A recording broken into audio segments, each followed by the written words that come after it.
Hola, hoy nos vamos a meter a desarmar una de las ideas más importantes en la historia de la antropología, el evolucionismo unilineal. Fue, digamos, el primer intento a gran escala de crear una teoría científica que explicara toda, pero toda la diversidad cultural humana. A ver, vamos a ver cómo se les ocurrió. Y todo, absolutamente todo, nace de esta pregunta. Pensemos en el siglo XIX. Los intelectuales europeos estaban recibiendo una avalancha de información sobre pueblos y costumbres de todos los rincones del planeta. Y claro, se preguntaban, ¿cómo es posible que haya esta variedad tan increíble? Bueno, pues el evolucionismo unilineal fue su gran respuesta a ese enigma. Para entender bien esta teoría, vamos a hacer un recorrido por estos 5 puntos. Primero, ¿qué entendían ellos por evolución? Ojo, que no es lo mismo que pensamos hoy. Después, ¿por qué se le dice unilineal? Luego, ¿cómo intentaron que esto fuera una ciencia con su famoso método comparativo? Después, el supuesto clave sobre la mente humana, que era la base de todo. Y al final, claro, la crítica que terminó por derrumbar la teoría.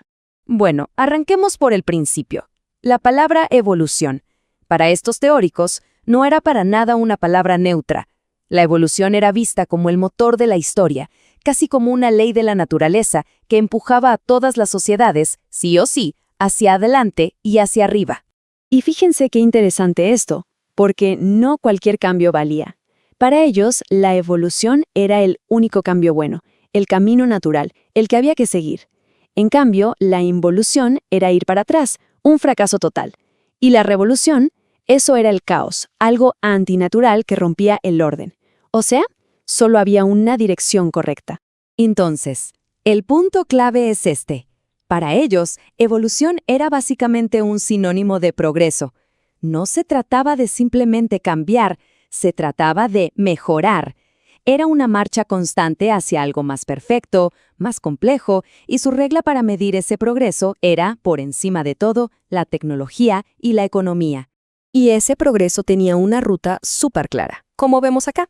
Todo, absolutamente todo, se movía de lo simple a lo complejo. Las herramientas, las ideas, la religión, el gobierno, todo seguía esta línea ascendente. Se pensaba que era un desarrollo tan natural e inevitable como ver crecer a un árbol.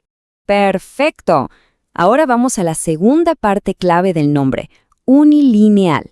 Si ya entendimos que para ellos la cultura evoluciona, esta palabra nos dice exactamente cómo se imaginaban que era ese camino. Unilineal significa, tal cual suena, una sola línea. La teoría defendía que había un único camino de desarrollo para toda la humanidad. O sea, que todas las culturas del mundo, las del pasado y las del presente, estaban en algún punto de esta misma y única carretera evolutiva. La mejor forma de imaginarlo es pensar en una escalera. Todas las sociedades, según ellos, empezaban en los escalones de más abajo, los estadios inferiores, que llamaban salvajismo, y con el tiempo estaban destinadas a ir subiendo, pasando por la barbarie, hasta llegar a los estadios superiores que, qué sorpresa, correspondían a la civilización europea de esa época. Esta cita de Edward Tyler, uno de los padres de esta teoría, es que lo explica perfecto. Su lógica era súper directa. Si un objeto es tecnológicamente más simple que otro, entonces es más antiguo. Punto. Con esa regla tan sencilla, se dedicaron a ordenar todas las culturas y sus artefactos en esa gran escalera del progreso. Pero, a ver, ¿cómo intentaban demostrar que todo esto era ciencia de verdad y no pura especulación? Bueno, aquí es donde entra en juego su herramienta estrella, el método comparativo. La meta que tenían era súper ambiciosa. Querían descubrir las leyes universales que gobernaban la cultura como si fueran las leyes de la física. ¿Y cómo lo hacían? Recopilaban datos de un montón de sociedades, sobre todo objetos, mitos, costumbres. Luego los clasificaban y comparaban, buscando parecidos para poder armar estas secuencias evolutivas, siempre de lo más simple a lo más complejo. Esta otra cita de Taylor es, demoledora. La cultura no era algo al azar, no era producto de la historia, era el resultado de una evolución natural. Estaba gobernada por leyes tan fijas como las de la biología. Para ellos, la antropología era en el fondo una rama más de las ciencias naturales. Ahora, para que toda esta estructura de una sola línea y de leyes universales se mantuviera en pie, necesitaban un pilar, un cimiento fundamental, una idea sin la cual todo el edificio se venía abajo. Y ese pilar era la idea de una mente humana universal. Este concepto es la piedra angular de todo, la unidad psíquica de la humanidad. ¿Qué quiere decir? Simple, que la mente de una persona en la Europa del siglo XIX funcionaba en esencia igual que la de un cazador-recolector de la Edad de Piedra. El hardware mental era el mismo para todos. Y esta idea de la unidad psíquica era como su navaja suiza, porque les permitía explicarlo absolutamente todo. ¿Por qué culturas que nunca se conocieron tienen pirámides o mitos del diluvio muy parecidos? Fácil, por la unidad psíquica. Mentes iguales frente a problemas iguales llegan a soluciones iguales.